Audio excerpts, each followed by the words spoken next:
Tuzidi kumgoja Bwana, yeye ni mwaminifu katika jina la Yesu. Bwana Yesu asifiwe.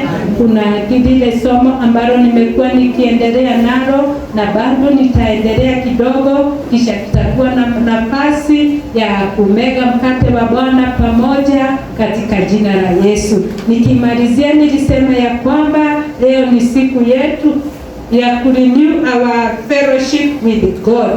Ya kwamba leo ni siku yetu, wakati ambapo tunaumega mkate wa Bwana ambao ni mwili wa Kristo.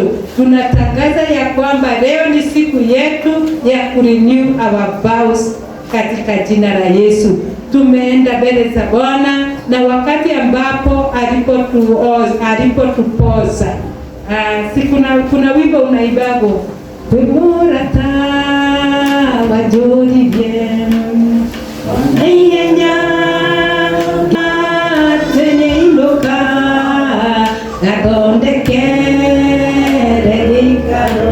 Kwa wale ambao hawasikii hiyo Kiebrania, tunasema kuna rafiki mmoja aliyenipoza, na wakati aliponipoza aliniambia ameenda nyumbani kuniandalia mahali. Na neno la Bwana katika kitabu cha Yohana linasema ya kwamba tusifadhaike mioyoni. Si Bwana ameenda kutuandalia makao, na pahali ambapo alienda kuandaa pakimalizika, anakuja kutuchukua twende tukakae pamoja na yeye. Bwana Yesu asifiwe.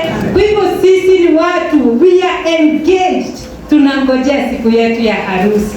Bwana Yesu asifiwe. Ambao wamekuwa engaged. Si tulitamani sana kutembea na mpenzi wetu. Tulitamani siku itafika lini ili tukae pamoja na yeye. Na siku na sisi ndio bibi harusi wa Bwana.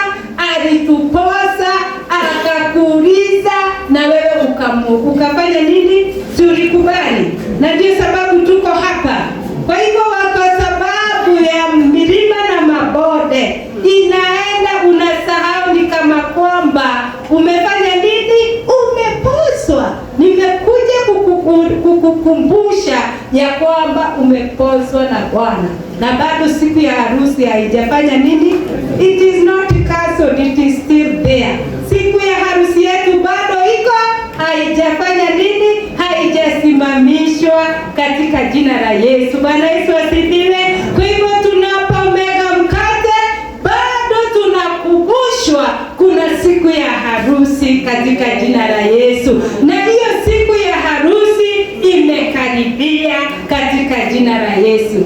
Mote wao hiki wito leo kuereidia, mote wao hiki wito leo kuereidia, mote wao hiki wakwa leo kuereidia, mote wao hiki wakwa leo kuereidia. Simeupozwa na bwana harusi.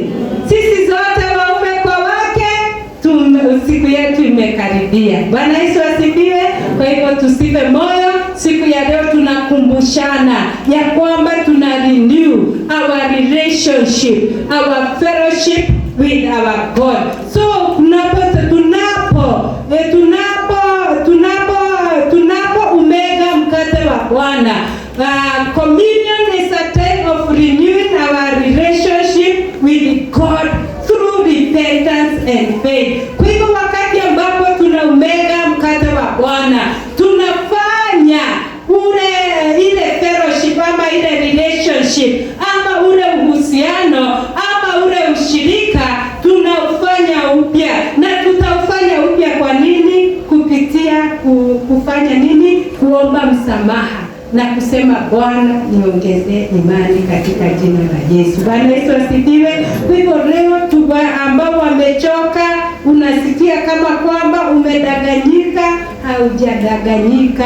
Tutafanyiwa nguvu zetu kuwa mpya katika jina la Yesu, na tutaweza kutembea tukiwa na nguvu tukiwa mbele za Bwana katika jina la Yesu Kristo. Bwana Yesu asifiwe. Kwa hivyo pia tunapomega mkate, when we partake the Lord's table, it is to express unity in the body of Christ. So the believer ambao wanaamini wanamega pamoja na wanatangaza ya kwamba we belong to one body, the the body of Christ. Praise the name of the Lord. Kwa hivyo tunapomega mkate, tunatangaza sisi ni mwili mmoja, tunautengeneza mwili wa Kristo. Wewe ni mkono, mimi ni mguu, mwingine ni kidole. Tunapomega mkate pamoja, tunatangaza ushirika mmoja na mwili mmoja katika jina la Yesu. Na ndiposa tunamega tukiwa pamoja, maana sisi ni sehemu ya mwili wa Kristo. Maana yeye ni kichwa na sisi ni mwili. Mwadhani ya roho sio. Sisi ni sehemu katika mwili wa Kristo. Na kila mmoja ambaye ako hapa siku ya leo, uliokega mwele ndio chio. Lakini swali, sijui unajuaga wewe ni nani? Wengine ni mikono, wengine ni miguu, wengine ni macho, si macho ni manabii. Waolee kanisa na waamuke katika jina la Yesu. Kwa sababu wakilala, kanisa linatembea kwenye upofu katika jina la Yesu. Si Bwana atusaidie.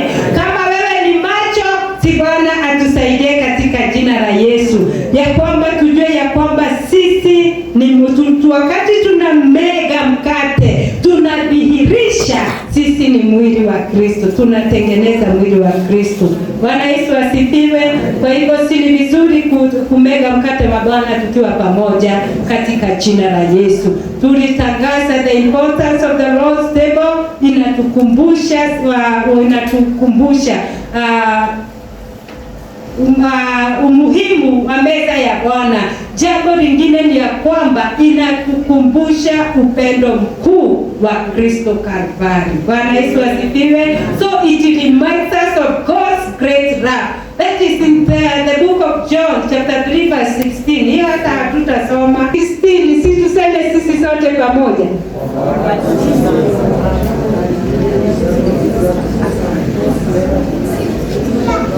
Wengine wanaangalia kwa Bible. Ya kwamba kwa maana jinsi hii Mungu alimpenda ulimwengu hata akamtoa mwanawe wa pekee, ili kila mtu amwaminie asipotee, bali awe na uzima wa milele. Pendo la Mungu kuu, kwa sababu ya pendo lake akamtoa mwana wake wa pekee, ili kila mtu ambaye atamwamini hatapotea, atapata uzima wa milele. Bwana Yesu asifiwe. Jambo lingine ni ya kwamba muhimu mwingine wa meza ya Bwana, 3 verse 5. Isaia 53 mstari wa 5. Nataka tusomewe tu. Isaia 53 mstari wa 5, na pia ninataka mwingine anisomee. Sijui kama uko na Biblia ya Kiswahili hapo. 53 verse 5, alafu nisomewe Ephesians chapter 1 verse 7. Sema kwamba Isaya 53, bali alijeruhiwa kwa makosa yetu. Hebu rudia tena. Bali alijeruhiwa kwa makosa yetu. Hebu sema alijeruhiwa kwa sababu ya nini? Bwana Yesu asifiwe. Unajua kujeruhiwa, wengine waliimba ikagonga gongongo. Akafanya nini? Akapigiliwa msumari mikononi na miguuni mwake, na ubavu akafanya nini? Akadungwa na mkuki, kichwa akawekwa ile taji ya mimba. Alifanywa hivyo, alijeruhiwa kwa sababu ya makosa yetu. Alitumbuliwa kwa maovu yetu. Adhabu ya amani yetu ilikuwa juu yake, na kwa kupigwa kwake sisi tumepona. Bwana Yesu asifiwe. Unaona alichibuliwa. Ndivyo. Unaona vinoda ambavyo alipata. Alidhihakiwa. Akaanguka mara 7. Si alianguka mara 7? Akibeba msalaba. Bwana Yesu asifiwe. Na mimi nauliza, kama Yesu alianguka mara 7 juu ya kubeba msalaba mzito, sasa mimi nakuuliza wewe ndugu na wewe dada, unaweza nibebaje mimi na uweze kubeba msalaba? Tukihota ndani ya modo witu audhaida. Mwana ya roho osho. Achana na watu wa Mungu. Hata kama walikufanyia, wasamehe. Hauwezi wabeba na ubebe msalaba. Hauwezi. Kama Yesu sembuse wewe. Yesu asifiwe. Yesu alianguka mara ngapi? Msalaba ni mzito. Gaku wa mudharafa. Unaonide wanjibio wote. Ungehota no kuwe mudharafa. Mwana ni arogosu. Si msalaba. Beba msalaba. Samehe wapenzi katika jina la Yesu. Hautawaweza na ubebe nini? Msalaba katika jina la Yesu. Bwana Yesu asifiwe. Alifanywa hivyo kwa sababu yetu. Aliteswa akafanya mambo hayo yote kwa sababu yetu. Ephesians chapter 1 verse 7. Ephesians chapter 1 verse 7. Maana kwa damu yake Kristo sisi tunakombolewa, yaani dhambi zetu zinaondolewa. Ndivyo ulivyo ukuu wa neema yake. Bwana Yesu asifiwe. Ni kwamba ukuu wa neema ya Bwana, hata kama tulikuwa wenye dhambi, Biblia inasema dhambi zetu zilikuwa za nini? Zilikuwa nyekundu kama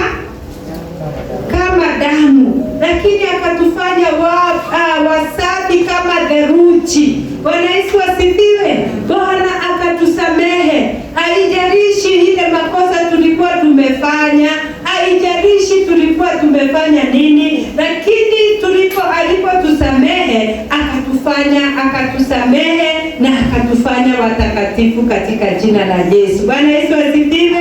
Kwa hivyo Yesu, damu yake ina nguvu ya kuosha dhambi na makosa katika jina la Yesu. Kwa hivyo umuhimu wa kushiriki katika meza ya Bwana, tunakumbushwa mateso ambayo Yesu alipitia ili sisi tupatikane. Sisi tumepatikana kupitia uchungu wa Yesu msalabani. Bwana Yesu asifiwe. Kupitia huo uchungu sisi tumepatikana. Bwana Yesu asifiwe. Kupitia kifo chake sisi tumepata ondoleo la dhambi. Kwa hivyo tunaposhiriki katika meza ya Bwana, tunakumbushwa tumesamehewa dhambi. Bwana Yesu asifiwe. Tunakumbushwa tumefanya nini? Tumesamehewa dhambi. Na sisi ni watakatifu tukiwa mbele za Bwana. Na tunapoomba msamaha, anatusamehe na hakumbuki tena katika jina la Yesu. Mwana ni arogosho. Kwa hivyo shetani asikuhukumu katika jina la Yesu. Tukifanya dhambi, na nikimalizia hapa wakati wa Bible study, nilisema ya kwamba unapomwambia, tunapotangaza confess ni kukiri. Tukikiri dhambi zetu mbele zake, yeye ni mwaminifu, anatusamehe. Bwana Yesu asifiwe. Haijalishi ni dhambi gani, lakini sikukiri kwa sababu sasa kanitini yetu ni nzuri, hatukuji kitubio, si ni kweli? Sasa mahali ambapo uko unatangaza kile umefanya ukiwa mbele za Bwana, unamwambia nisamehe katika jina la Yesu. Kama ulicommit adultery, unamwambia ulifanya, nilifanya, nisamehe. Nilicommit fornication, nisamehe. Kutile meja tohanageda, Mwana ni arogosho. Si damu ya Yesu inaosha dhambi zote. Si tumeimba nile what can wash away my sins? Nothing but the blood of Jesus. Praise the name of the Lord. Hakuna dawa ingine ya makosa ila damu yake nani? Yake Yesu. Na kupata na kusamehewa ni kuomba msamaha ukiwa mbele za Bwana katika jina la Yesu. Bwana Yesu asifiwe. Tunatangaza, Bwana nimefanya hivi na hivi, nisamehe. Si anajua vizuri sana. Tunamuomba msamaha. Kile ambacho kitakumaliza ni ile dhambi ya siri unaificha. Itangaze leo katika jina la Yesu. Maana yeye ni mwaminifu, atafanya nini? Atakusamehe katika jina la Yesu. Bwana Yesu asifiwe. Kwa hivyo siku ya leo ni siku nzuri. Tutaomba, tutakiri dhambi zetu mbele za Bwana na atatusamehe katika jina la Yesu. Umuhimu mwingine wa meza ya Bwana, it strengthens our faith as we remember God's promises. Bwana Yesu asifiwe. Kwa hivyo tunakumbuka ahadi ya Bwana. Kwa hivyo si leo tunakumbuka ahadi ya Bwana. Ahadi ya Bwana ahadi ya kwamba sitawaacha, niko pamoja nanyi hadi mwisho wa dahari. Bwana Yesu asifiwe. Ambao wako vitani, tunakumbuka ahadi za Bwana. Vita sio vyako, vita ni vya Bwana. Maana ni arogosho. Hizo ni ahadi za Bwana. Ahadi nyingine ni ya kwamba by the stripes of Jesus Christ we are healed. Sio ni ahadi ya Bwana. Ahadi nyingine ni gani? Uzao wa tumbo zetu umebarikiwa.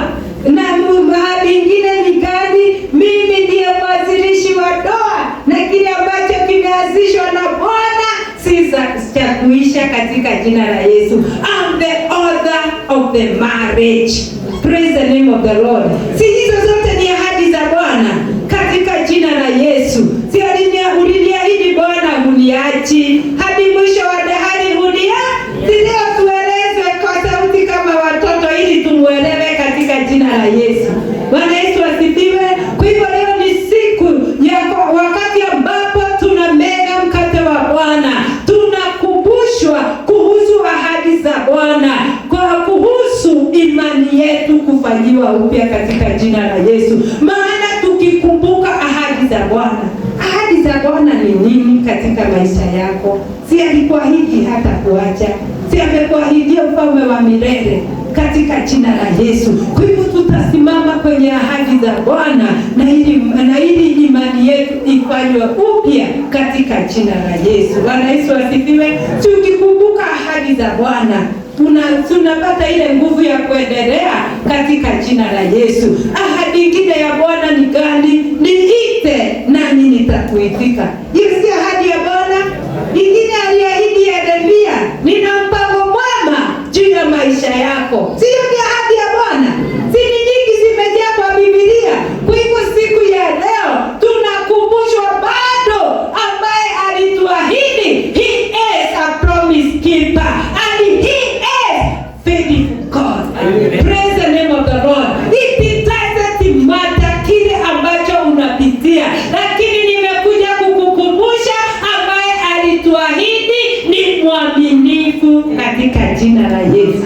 Mwana ni rogosho. Kwa hivyo letu ni kuamini na kusimama kwa ahadi zake. Na kama kuna kitu Mungu anaheshimu neno lake kuliko jina lake. Do you know, Mungu anaheshimu neno lake kuliko jina lake.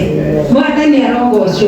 Kwa hivyo tukisimama kwenye ahadi za Bwana, uliniahidi Mwokozi, utafanya nguvu zangu kuwa mpya. Hivyo ndivyo Bwana atafanya katika jina la Yesu. So as we partake the Lord's table, we are standing on the promises of the Lord that you never forsake me, you never leave me. From the rising of the sun to the setting of the sun, you have promised me that you never forsake me. Amen. Praise the name of the Lord. Ya kwamba Bwana uliniahidi hauniachi kutoka asubuhi hadi jioni, alituahidi hatuachi. Yeye yu pamoja nasi hadi mwisho wa dahari.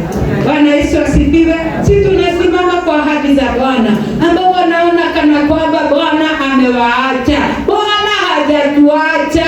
Yeye yu pamoja nasi katika jina la Yesu. Bwana Yesu asifiwe.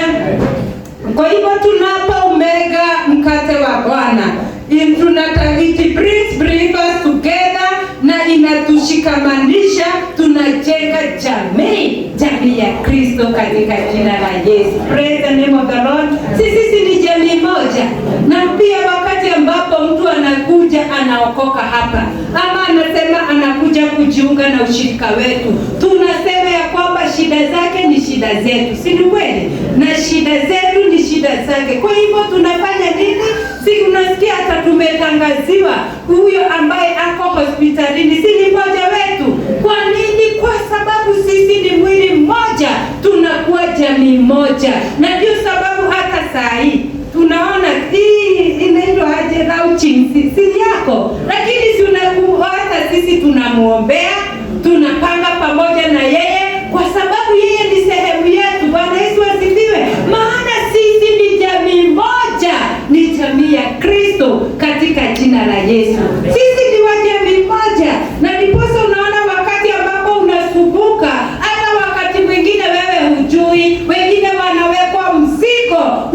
kuombea na unasimama katika jina la Yesu, maana sisi ni jamii moja katika jina la Yesu, na tumeunganishwa na ushirika mmoja, tumeunganishwa na damu ya Kristo. Bwana Yesu asifiwe. Kwa hivyo sisi ni jamii katika jina la Yesu Kristo. Bwana Yesu asifiwe. Na kanisa linatengeneza familia, so it brings believers together and unites the church as one family in Christ.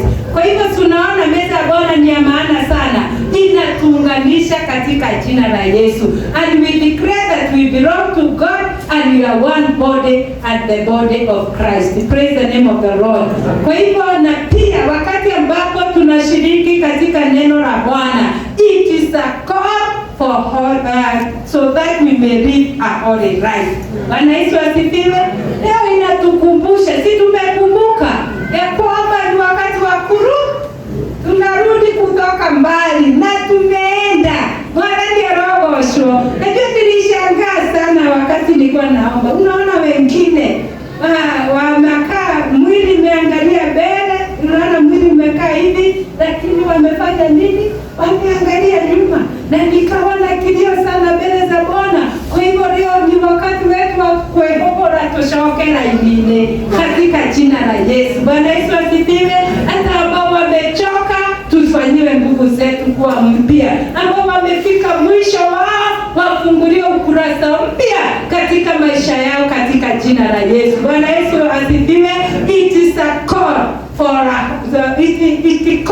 when we partake the Lord's table, it calls us to holy living. Bwana Yesu asifiwe. Kwa hivyo inatuita tuishi maisha ya utakatifu, tukumbushwe vile Yesu alisikia uchungu msalabani. Yeye ni Mungu, akaacha mazuri yote ya mbinguni.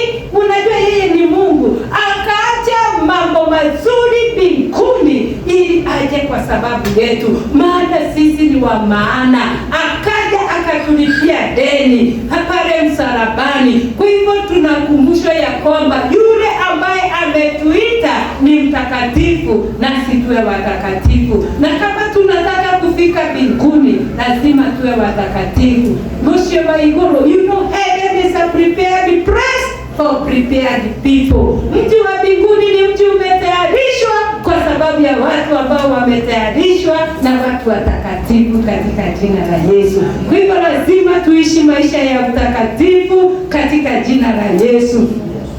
So those who partake should seek to live lives that honor God. Kwa hivyo wakati ambapo tunamega mkate, tunamheshimisha Bwana katika jina la Yesu.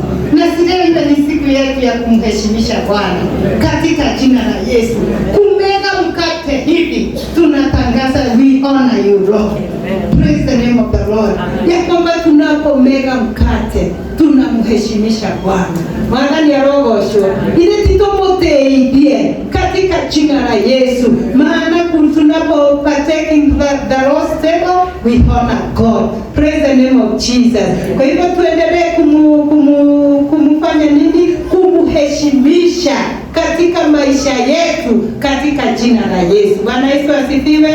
Si Mungu atusaidie ili katika maisha yetu tumheshimishe Mungu katika jina la Yesu. Kama mimi ni mama, katika umama wangu nimheshimishe Mungu. Wewe ukiwa kijana, katika maisha yako ya ujana umheshimishe Mungu katika jina la Yesu. Wengine wakisema ya kwamba harusi takatifu haiwezekani, wewe unatangaza inawezekana, maana mimi nitaishi maisha ya utakatifu katika jina la Yesu. Bwana Yesu asifiwe. Katika jina la Yesu. Bwana Yesu asifiwe. Na unatangaza ya kwamba nitamheshimisha Bwana. Mimi nikiwa mzee katika nyumba yangu nitamheshimisha Bwana katika jina la Yesu. Na ijulikane kunipitia wazee wanafanya nini? Anaokoka. Wewe uwe testament katika nyumba yako.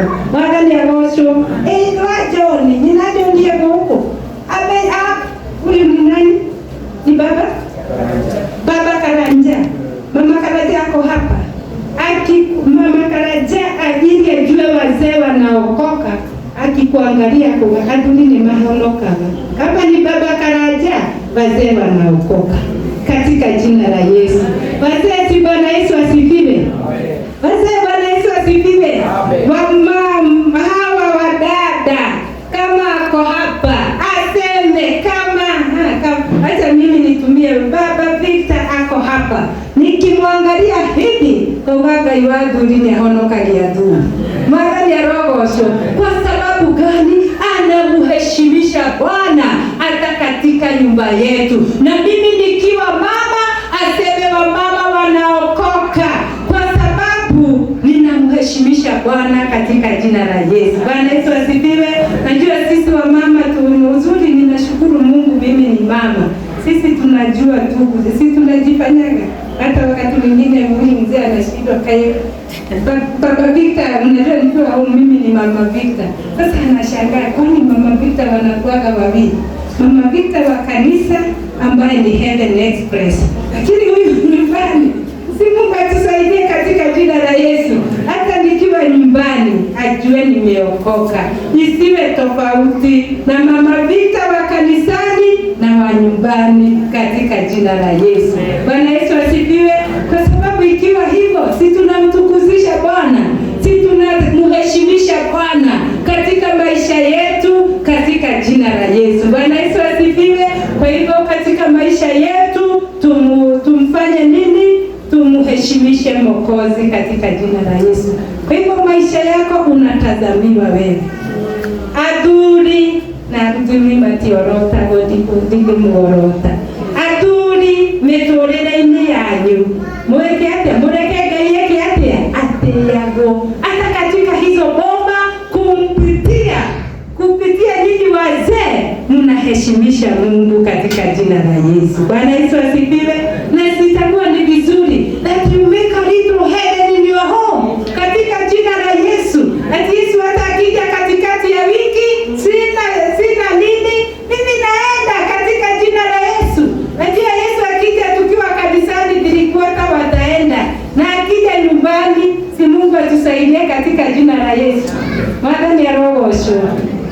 Kwa hivyo ninaomba tumheshimishe Bwana katika maisha yetu katika jina la Yesu. Na tunapomega mkate wa Bwana tunaheshimisha Bwana katika jina la Yesu. Jambo lingine ni tunataka kujua ni how should we prepare for the Lord's table. Je, tutajitayarishaje kumega mkate wa Bwana? Si ni lazima tujitayarishe. Si Mungu ambaye ametuita ni mtakatifu, na si lazima tujiangalie. Hata ni Paulo ni yeye anasema tujiangalie jinsi ambavyo tunavyofanya nini, tunavyoshiriki ama kumega mkate wa Bwana. Kwa hivyo the Bible teaches the believer to prepare themselves before participating. Lazima tujitayarishe kabla hatujafanya nini, hatujashiriki. Jambo la kwanza, examine yourself. Lazima ufanye nini? Ujiangalie. Si ni vizuri hivyo? Lazima ufanye nini? Sasa wacha kuniangalia ati alisema, si alirudi, si alipita, si alitoka. Niwende sasa. Ufanye nini? Lazima ujiangalie. Siku you examine yourself. Si ni kujiangalia? Kwa hivyo lazima ufanye nini? Ujiangalie. Biblia inasema katika kitabu cha Wakorintho wa kwanza 11 mstari wa 26. 1 Corinthians chapter 11 verse 26. 1 Corinthians chapter 11 verse 26. 1 Corinthians chapter 11 verse 26. Nasema kwamba maana kila mlapo mkate huu na kukinywea kikombe hiki waitangaza mauti ya Bwana hata ajapo. So kwa hivyo tunatangaza mauti ya Bwana hadi afanye nini? Ajapo. Kwa hivyo ni lazima, hebu rudia verse 26. Maana kila mlapo mkate huu na kukinywea kikombe hiki waitangaza mauti ya Bwana hata ajapo. Yes. Endelea. Basi kila aulaye mkate huo au kukinywea kikombe hicho cha Bwana isivyostahili atakuwa amejipatia hatia ya mwili na damu ya Bwana. Lakini mtu na ajihoji mwenyewe. Sasa swali la kwanza ujiulize, je, ninatembea na Kristo? Si ni kweli? Si bado unajiangalia? Siangalie sasa, mtu jiangalie, am I walking with the Christ? Jiulize hivyo. Si unajiangalia tu? Jambo lingine unajiuliza. Kwa maana kujiangalia ni kujiuliza maswali haya. Have I confessed my sins? Nimekiri dhambi zangu. Swali la kwanza, je, ninatembea na Yesu? Swali la pili unajiuliza, nimekiri dhambi zangu? Have I confessed my sin? Sasa unaona, unikujiangalia tu, unajiangalia. Number 3, am I harboring unforgiveness? Je, nimeweka kutosamehe ndani yangu? Si unajua kuna watu wanaweka kutosamehe. Ulifanyiwa 1932, bado umeweka. Especially sisi, nashukuru Mungu mimi ni mama, kwa sababu sisi yo diary itode ihoraga ya goro. Si ni kweli? Tarehe 5 mwezi wa 6 saa 7:30 akasema hivi. Si unaweka? Haya. Tarehe 18 mwezi wa 7 nikaingia kanisani, wakaniangalia hivi. Si bado si tunawekaga ile, ama ukiambia utoe. Haya, tarehe ngapi? Hata sisi wa mama, si wakati tunaenda kuadhibu watoto wetu, unamwambia juzi, nikakwambia jana ukafanya, saa hii unasema si sasa ndivyo tunafanyaga. Sasa hiyo sasa hiyo ni sisi tunafanyaga. Pengine ulifanyiwa na mtu kitu, haumsamehi. Kuna mtu alikukosea, wewe amekufanya kuwa single mother, bado umebeba hayo mambo. Msamehe katika jina la Yesu. Bwana Yesu asifiwe. Maana unajiangalia. Sasa tulisema ni wakati wetu wa kufanya si wa kurudi. Sasa si tunarudi kwenye ushirika, kwa sababu lazima tuwe na ushirika na Bwana katika jina la Yesu. Ndio wazazi walikutendea, hawakukusomesha, ndio ilifanywa, ndio hata mzee hiyo mambo yote. Si tuombe Mungu useme nimemsamehea katika jina la Yesu. Sitakuwa na ile bitterness, kwa sababu hata nikiweka bitterness ina lead to depression. Si ni kweli? Kwa hivyo ni wewe usamehe katika jina la Yesu. Na wale watu ambao ukitoka ukiwa na kama hautasamehe utakuwa na bitterness. Ndio sababu na ujue uko na bitterness. Ukitaka kujipima kama uko nao, unakumbuka ulifanyiwa jambo na mtu, unasikia uchungu mpaka unasema nimesikia uchungu kama vile nilisikia siku hiyo. Ni kuonyesha bado hiyo uchungu it is still fresh in you. Kwa hivyo ni lazima uombe msamaha. Ndio hawakukufanya ilivyostahili, kuwasamehe, it is for your own benefit. Bwana Yesu asifiwe.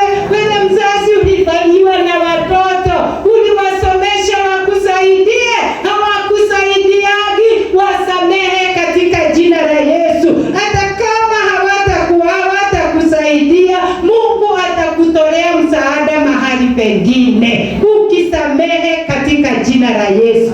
Bwana Yesu asifiwe. Ndio huyo mzee hakusaidiagi, msamehe ili Mungu akufungulie njia nyingine katika jina la Yesu. Bwana Yesu asifiwe. Maana usiposamehe si utakuwa mgonjwa, na wale ambao wanafanya uwe mgonjwa hawakuletei dawa. Ilituambia hakuna dawa. Kwa hivyo samehe katika jina la Yesu. Bwana ni agosho, samehe katika jina la Yesu. Ili kwa nini tunasamehe? Ni lazima tujiangalie. Ili wakati ambapo tunamega mkate wa Bwana, usikule ukiwa na moyo ambao haujasamehe. Hata huyo alifanya utoke kwaya, msamehe katika jina la Yesu. Amen. Ama ni aje? Hata huyo si umsamehe katika jina la Yesu. Hata huyo alichukua kiti yako, msamehe katika jina la Yesu ili uendelee katika jina la Yesu. Bwana Yesu asifiwe. Huyo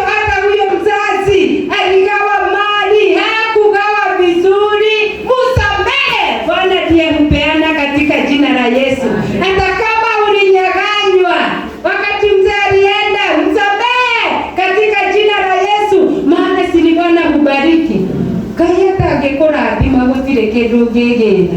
Mwathani arogocwo. Kwa hivyo msamehe katika jina la Yesu, ili uwe na amani yako katika jina la Yesu, ili moyo wako utulie na upate amani. Msamehe katika jina la Yesu. Si sasa bado unajiangalia, are you harboring unforgiveness? Tusamehe katika jina la Yesu. Yeyote alikutendea akaharibu maisha yako, msamehe katika jina la Yesu, ili uwe na amani na uamke uendelee katika jina la Yesu. Maana huu mlango ukifungwa, bado kuna mlango mwingine. Hata tunasema ya kwamba wakati Elia alikuwa anakunywa maji katika inaitwa Jabbok, hapo kamto, sikalikauka. Hata wakati kalikauka, alielekezwa kwa yule mjane wa Serafadi. Na mimi ninakuja kukuambia, hata kama walifanya mto ukauke, ukakosa mahali, kuna mama Mserafadi mahali ameandaliwa na Bwana kwa sababu yako. Kwa hivyo samehe katika jina la Yesu. Ona karoweka Jabbok kukakoma kwena mtumia wa Serafadi hadi. Hivyo ni kumaanisha hata hii njia ikikosekana, kuna njia nyingine Bwana anafungua katika jina la Yesu. Mlango ukifungika huu, bado kuna milango mingine Mungu amefungua katika jina la Yesu. Kwa hivyo samehe, walikukanyangia ukakosa kuendelea, wasamehe. Kuna mlango ambao Bwana amefungua kwa sababu yako katika jina la Yesu. Bwana Yesu asifiwe. Sikusamehe katika jina la Yesu. Tuwasamehe katika jina la Yesu. Wakati mwingine unajiuliza, ni vizuri kujiuliza, am I harboring unforgiveness? Sisi bado unajiangalia. Jambo lingine linauliza, am I living in obedience to God? Je, mimi ninamtii Bwana? Si unajiangalia? Unikuita kama mshamani. Si uko peke yako sasa. Bado tunasonga, unajiangalia. Biblia inasema katika kitabu cha Epistle of John, the first Epistle of John chapter 1 verse 9. Barua ya kwanza ya Yohana 1 mstari wa 9. Waraka wa kwanza wa Yohana 1:9 sema, tukiziungama dhambi zetu, yeye ni mwaminifu na wa haki hata tuondolee dhambi zetu na kutusafisha na udhalimu wote. Maana Yesu asifiwe. Sasa tumejiangalia. Si tumeona vile ambavyo tuko, lakini neno linasema katika hicho kitabu cha Yohana ya kwamba tukiziungama dhambi zetu, yeye ni mwaminifu na wa haki atatusamehe. Bwana ni arogosho. Hivyo vyote umejiangalia, ukakuta kuna kona. Neno limesema ya kwamba tukiungama dhambi zetu, yeye ni mwaminifu na wa haki atatusamehe katika jina la Yesu. Si umejiangalia? Lakini tumko na suluhisho ya kwamba tukiomba msamaha, yeye anafanya nini? Anatusamehe. Na Biblia inasema hivi katika hata katika ile ombi ambalo tunaomba, Baba wetu uliye mbinguni, jina lako litukuzwe. Kuna mahali panasema na utusamehe makosa yetu. Kama nini?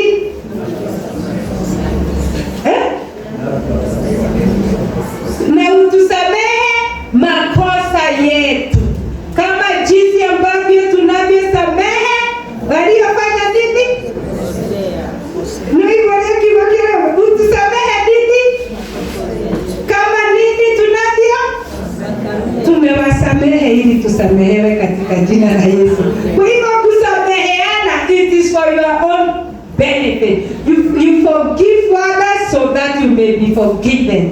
Bwana Yesu asifiwe. Tusamehe ili tusamehe. Kwa hivyo tusamehe ili tufanye nini? Tusamehewe.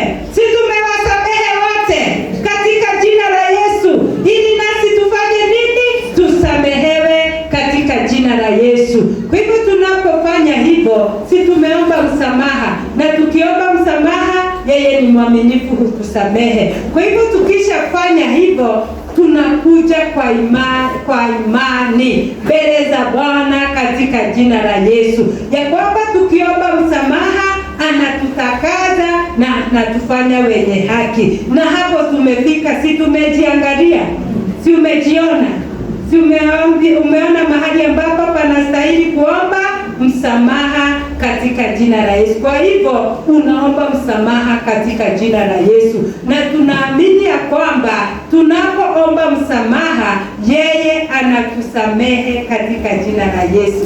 Hata Daudi alisema tutaragameye maito, hawesabu dhambi zetu tulizofanya kitambo, tukikuomba utusamehe. Unafanya nini? Unatusamehe, unatutakasa katika jina la Yesu. Hata mwimbaji si aliimba hivyo, tutaragameye mwakwa menede itietene guhoyaga ujohere nawe ukadekera ugadambia nikadera getikirikane elideidye ugotokia ananena. Si ni kweli? Tukimwomba msamaha anatusamehe katika jina la Yesu. Who should partake the Lord's table? Ni nani anastahili kumega mkate wa Bwana? Number 1, born again Christian. Kama wewe umezaliwa mara ya pili, unastahili kufanya nini? Kushiriki katika meza ya Bwana. Jambo la pili, those who have examined themselves. Ni watu ambao wamefanya nini? Wamejiangalia. Si tumejiangalia? Jambo lingine ni wale ambao wanaishi maisha ya kuomba msamaha, those living in repentance. Kwa hivyo ukiishi ukiwa umeomba msamaha kila wakati unapokutambua umetenda jambo ambalo ni kinyume na mapenzi ya Bwana na unaomba msamaha, unasamehewa. Yule ambaye anastahili kushiriki ni wale ambao those trusting in Jesus Christ, ni ambao wanafanya nini? Wanamtumainia Bwana. Hao ndio ambao wanastahili kushiriki katika meza ya Bwana. Jambo mwingine ambaye anastahili kushiriki ni ambao wanaotembea na wanaushirika na wanakuwa na ushirika pamoja na Mungu wao. Kwa hivyo kama umezaliwa mara ya pili, kama umejiangalia, kama umetubu, kama unatumainia Bwana na unatembea ukiwa na ushirika na Bwana, unastahili kumega mkate wa Bwana katika jina la Yesu. Na kuna baraka kwa sababu wakati ambapo tunamega mkate wa Bwana. Baraka za blessing of the Lord's table.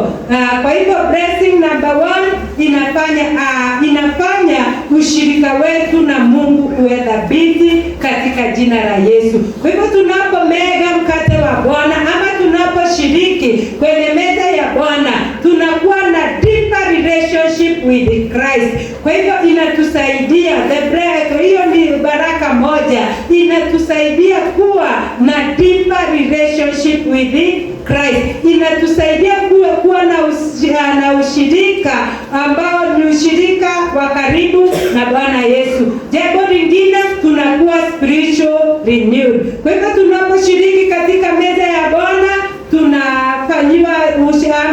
tunafanyiwa upya katika maisha ya kiroho katika jina la Yesu. Tunaposhiriki katika meza ya Bwana ni kuonyesha Bwana ya kwamba tuna appreciate neema yake. Si tumeokolewa kwa neema. Kwa hivyo tunaposhiriki katika meza ya Bwana tunadhihirisha ya kwamba tunatambua neema ambao imegharimika ili sisi tupatikane katika jina la Yesu. Pia baraka nyingine ya kushiriki katika meza ya Bwana ni kuwa na ushirika mmoja na unity with the body of Christ. Tunakuwa na ushirika mmoja na mwili wa Kristo, na kwa hivyo hiyo ndio faida nyingine ya kushiriki katika meza ya Bwana. Faida nyingine ya kushiriki katika meza ya Bwana ina renew, our hope is renewed. Kwa hivyo tunakuwa na ile furaha